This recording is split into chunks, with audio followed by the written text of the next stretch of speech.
Hey guys! Welcome to another mini vlog. For today's video nga, isamahan nyo kaming manood ng victory concert ng Palarong Pambansa 2023. Pasado alas 4 pa nga lang ng hapon pero tirik na tirik pa rin ang araw. 6 p.m. talaga yung usapan namin nga alis.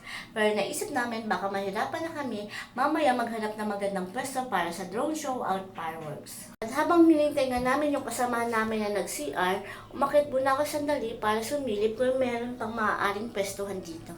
At sakto nga dahil marami pang bakante. Napakadami ng tao dito at may mga ilang kalsada na rin sinara para makapagbigay daan sa mga gustong makapanood ng victory concert at closing ceremony ng Palarong Pambansa. Pagdating nga namin ay tapos na ang awarding para sa mga manlalaro at naghahanda na for closing ceremony. Nagsalita rin si Vice President Sara Duterte at nagbigay bati para sa Marikina City sa pag-host ng Palarong Pambansa 2023. And after closing ceremony nga ay bumaba na kami para malawak naman yung gagalawan namin at pagpaglakad-lakad habang hinintay magsimula ang victory concert.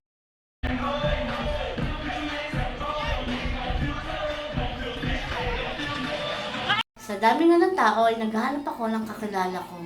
Kaso wala akong nakita at karamihan nga na dito ay mga kabataan na pil ang mga hugot song ng mga band. At ito nga si Api at si Ella ay pil din mag-send.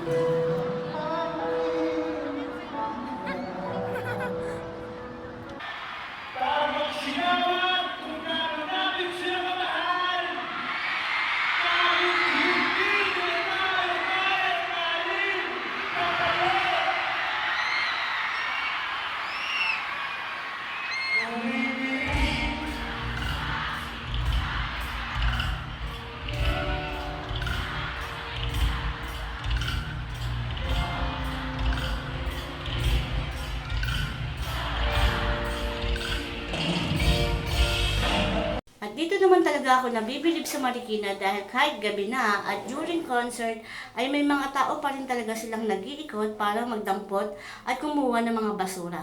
At dahil dyan, palakpakan para sa Marikina City.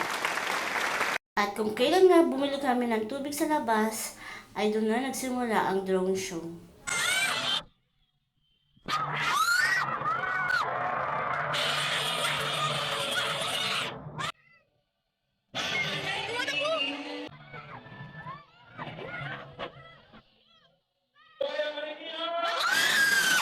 Kasunod ang fireworks na medyo hindi namin enjoy dahil sa pwesto pala namin ng huli yung mga galing sa taas na bago.